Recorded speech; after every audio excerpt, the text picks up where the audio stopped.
నేస్తమా ప్రియ నేస్తమా. హల్లెలూయా హల్లెలూయా హల్లెలూయా. దానికి రుసులు పడి సాధారణంగా శిలువ మరణము ఊపిరాడక జరుగుతుంది. కానీ యేసు విషయంలో మాత్రం చూడండి, దొంగలు వారు చేసినప్పుడు దొంగల్ని అంత వేసుకుంటున్నట్టుగా హింసించలేదు. హింసించారా?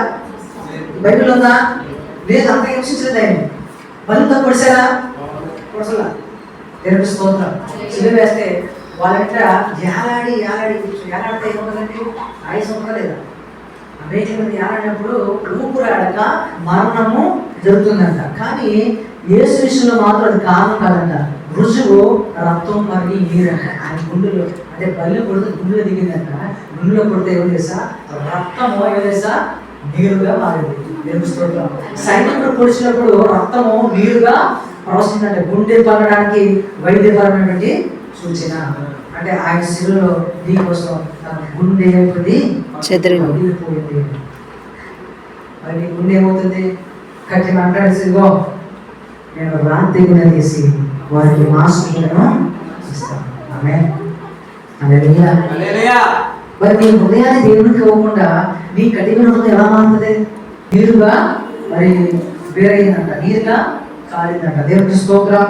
హల్లెలూయా హల్లెలూయా హల్లెలూయా. కాబట్టి నా ప్రియ దేవుని బిడ్డలారా, సంఘమ మనము ఏర్పడింది, సంఘం ఏర్పడింది మనము దేవుని సాక్షులుగా మరి ఆయన శిష్యులుగా మనము ఉండడానికే. దేవునికి స్తోత్రం. హల్లెలూయా. ఆయన గుండె పగిలింది. మరి మనం ఏమనంటే కనుక గుండె ఇవ్వాలి, ఆయనకి ఇచ్చాలి. అది గుండె ఇవ్వాలి, రాకుండా చూడండి. శిలువపై ఉన్నటువంటి ఇద్దరు దొంగలను మార్చడానికి యేసు స్వయంగా ప్రయత్నించలేదంట. ఆయన ఏమి స్వయంగా ప్రయత్నించాల అనుకుంటా. మా ప్రాంతంలో ఏముందండి, ప్రార్థన చేశారండి, అది మార్చలేదండి, మారదండి, తాగుతూ ఉన్నాడండి అని అంటే ఆ వ్యక్తి ఏం చేశాడంటే దేవుని దగ్గర అన్నాడు. ఎవరి మనసు దేవుని మీద అందువల్ల ఒత్తిడి ఎందుకు ఉన్నైతే అనుతులుగా వారికి దాన్ని సమానంగా పరుస్తారు. దేవుడు పడతారు చూస్తారు. దేవుడు అనిపిస్తారు. దేవుని స్తోత్రం. హల్లెలూయా హల్లెలూయా. వారిలో ఒకరు తన వైపు తిరిగే వరకు ఆయన చూశారంట. ఆయన అన్నాడా, ఇదిగో నాతో పాటు కూడా మీరు చనిపోతున్నారు కదా, మీరు కూడా సిద్ధ అయిపోతారు కదా, నువ్వు నమ్ముతున్నావా? ఆయన అడిగాడా? దొంగత అడిగాడా? బైబిల్ ఉందా? అడిగాడు ఉందాగా?